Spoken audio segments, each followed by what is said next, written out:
Okay. Hey, Rebecca. How you doing? I got your work up here. Thank you. I was just reading through your written rationale. Thank you for including that. Let's go to jump. I've got both the magazine ad and the web banner up together in the same window so we can take a look comparatively to determine the relative success of the campaign as a whole. The reason I've got this pulled over like this is because I'm trying to get a good look at both of these together. Okay. And we can see I'm talking about the flower itself, that masked image of the flower, which you did a great job masking. It really did. I mean, you've got little bits of the background showing through all of these little holes in the leaf. So it's outstanding masking.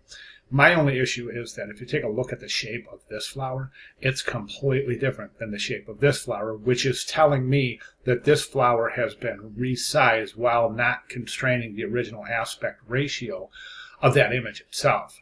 What I'm talking about is when you place the image in the magazine and you go to resize it, well, you select the image, right? And then you grab the corner bounding box and you go to drag it with your mouse. You need to hold your shift key down when you do that because that's going to constrain the aspect ratio.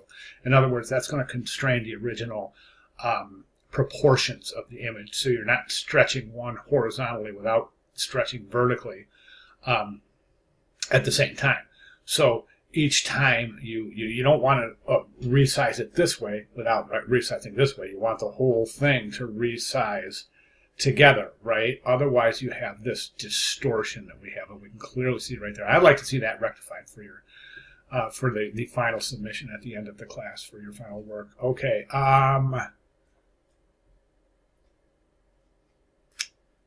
The other thing I'm noticing here, and I've got both these windows up here again for this reason, but we can see that the color is much more saturated in the magazine ad. I would go back in and do some adjustments here, even if you take a look at the color of the purple for that headline right there.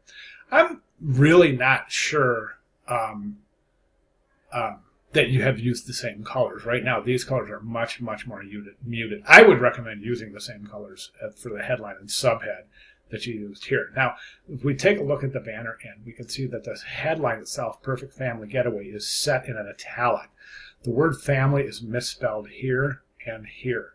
Setting this in italic isn't correct, though. Remember from the Amethyst Bay Style Guide, headline, Arial bold regular, subhead, Arial bold italic. And then body copy, or this can stay in italic, that's fine. One of the things I would recommend with this ad is to, now if we jump over to the rubric, and I want to bring that rubric up because I want to draw your attention to something right here. So I'm in GRA 220 Part 1 Milestone 2 Guidelines of Rubric, and the second sentence, you should adapt the banner ad from the magazine ad to capture the tone and style of the design while enhancing the call to action by using some basic Photoshop technique. That's saying specifically enhance the call to action by using some Photoshop animated technique. That's saying that you animate the call to action. So you don't want to animate anything but the call to action. And this is the call to action. That's a promotional discount, right? So 25% discount on family bookings. If I look at this ad right here, I would say we do this. I would say this is all fine, left align. That's perfect. But that Arial bold italic, and then animate this 25% off discount. So you can fade it in slowly and fade it out slowly. Maybe a second, 1.5 seconds for the fade in, and then the fade out, and just continue that loop. Okay, we can remove this book now because that's like a kind of a really old, super old technique that web designers used to use, and it was back when people didn't always realize that the link, the banner itself, acts as a link to the site. So, I mean, we know now that as we're surfing the web, if you see a banner, you go and just click on anywhere in that banner. It's going to take you to the website. So you don't need this book now, and you don't need the URL for Amethyst Bay.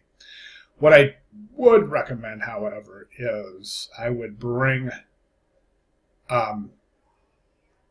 this logo down to the corner a little bit. Maybe move that up or over just to get the flower a little higher so that it's visible. Move the purple logo right down there. Okay. Set up your headline, subhead, animate the call to action. include somewhere, maybe even under the logo or maybe even over here, just very small, just say, located in beautiful U.S. Virgin Islands, something like that. Just something to reinforce the branding. You don't have to give the whole contact information, just the location, because that's pertinent information to people. I mean, it really makes a difference. Knowing the location could feasibly get people to click on the ad, and that's your job as a designer. Leaving the location off, we don't know if it's in Florida or South Carolina, and if it's in South Carolina, there's a good chance that it might not get the click attention that it would have if the viewer knows that it's in the Virgin Islands. Does that make sense? I hope so. So those are my recommendations moving forward. If you have any questions at all, please let me know. But I'd like to see those changes all made for the magazine and as well as the banner ad. And I'd like to see that for your final student portfolio for the class. Okay? Great job. If you have any questions, please let me know. Thank you.